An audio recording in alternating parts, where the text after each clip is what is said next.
As someone who never played Link's Awakening back in the day, I wasn't sure what to expect from Nintendo's latest dip into the nostalgia pool, beyond the fact that its unique art style resonated with me and it was worth checking out on those grounds alone. For the most part, I'm not disappointed with what Link's Awakening on the Nintendo Switch has delivered, though it does come up short in a couple of areas. For those unfamiliar, Link's Awakening is one of the more narratively unique Zelda games, in that it has nothing to do with Zelda, Ganon, or even Hyrule. Instead, the game takes place on Koholint Island, where Link is shipwrecked and tasked with waking the godlike Windfish in order to leave the island. It's a strange premise to be sure, and Koholint Island is a suitably strange setting, featuring numerous iconic characters and creatures from entirely different franchises, which gives the game as a whole a very surreal, fever dream-like quality. In stark contrast to this surface-level weirdness, a lot of the writing gives off a really melancholy tone, similar to, but also more subtle than Majora's Mask, and the combination of these elements felt rather unique to me. Speaking of being unique, it would be crazy for me to go much further without talking about Link's Awakening's distinct visual style.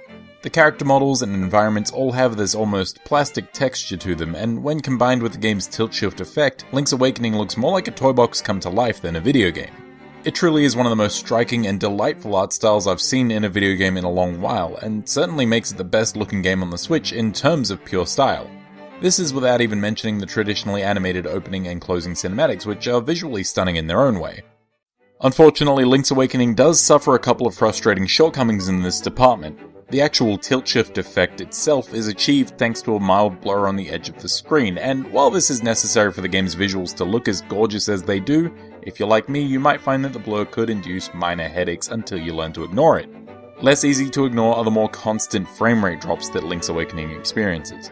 It's hard to pinpoint exactly what causes this, but it wasn't uncommon for it to occur when moving between areas that would require enemies to spawn in. Now, these issues are relatively minor in the grand scheme of things. The blur, as I mentioned, is subtle and most folks will be able to ignore it fairly easily, unlike myself, while the frame rate drops aren't so egregious that the game becomes unplayable. It's annoying, but it is what it is. Thankfully, the game's music is comparatively flawless. The Link's Awakening soundtrack is full of cheerful, adventurous string arrangements that just beg you to explore the world of Koholint Island, while its various dungeons echo with dissonant tones and rumbling brass. But no matter what track is playing, there's an overarching simplicity to the music which fits perfectly with the game's toy box art style. Simple is definitely an applicable term when describing a number of the elements in Link's Awakening, and its gameplay is no different. The game is presented in a similar fashion to classic top-down Zelda games, and tasks you with clearing dungeons and gathering magical instruments in order to wake the magical Windfish. In clearing these dungeons, you gain a variety of weapons and tools that open up new areas and dungeons to explore. In short, it's a Zelda-ass Zelda game, which is not a bad thing by any means. Exploring the overworld in the various dungeons feels smooth enough, though moving through the overworld can be a little slow in the early stages, while combat is pretty straightforward. Hit monsters with your sword, block certain attacks to open some monsters up to being hit by your sword, and so on. Bosses are a similarly straightforward affair, often forcing you to utilize the tool you found in their respective dungeons to open them up to attacks. This is Zelda 101, but it's also just solid design. On top of the exploration and combat, Link's Awakening features a decent number of puzzles, though for the most part there aren't that many that are overly taxing.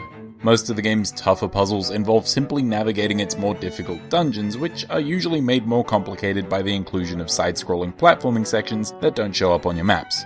I'd hesitate to call navigating the game's later dungeons super challenging, but it can be really easy to get turned around when the platforming sections come into play. Otherwise, you're usually just pushing blocks into certain positions or trying to figure out what item will get you from point A to point B. For what it's worth, these platforming sections serve nicely to break up the top-down dungeon crawling, even if they aren't frequent or challenging enough to really impact the experience overall.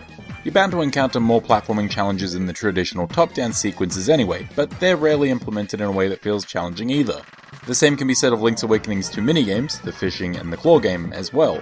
Both are quick and relatively fun diversions, but they're so easy to ignore for the most part that they're hardly worth mentioning unless you want to get some items or initiate the game's main side quest.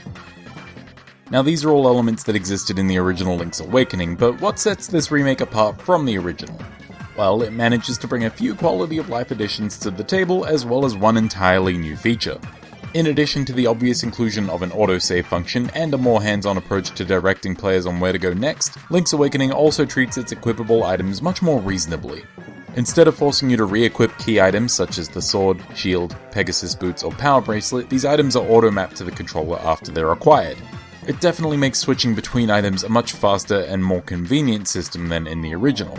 With that said, it could definitely be more convenient, considering that the Switch features a D-pad that has nothing to do, and could fairly easily be used to cycle through your key items. Call it nitpicky if you want, but if you're not letting me use the D-pad for movement, then at least let me use it so that I don't have to keep going in and out of the pause screen to change my equipment. Please. In terms of entirely new features, Link's Awakening does have one rather striking addition in its dungeon creator.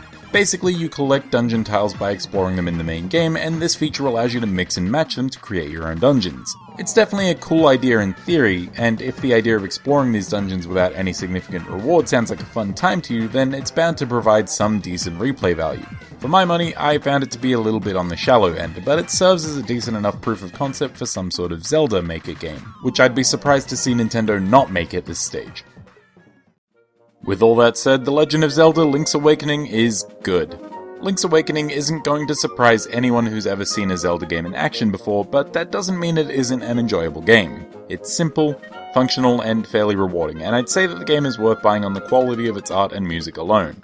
If you're not really keen on the Zelda formula, then Link's Awakening won't make a believer out of you, but in my opinion, it's yet another solid entry in the Nintendo Switch's growing library.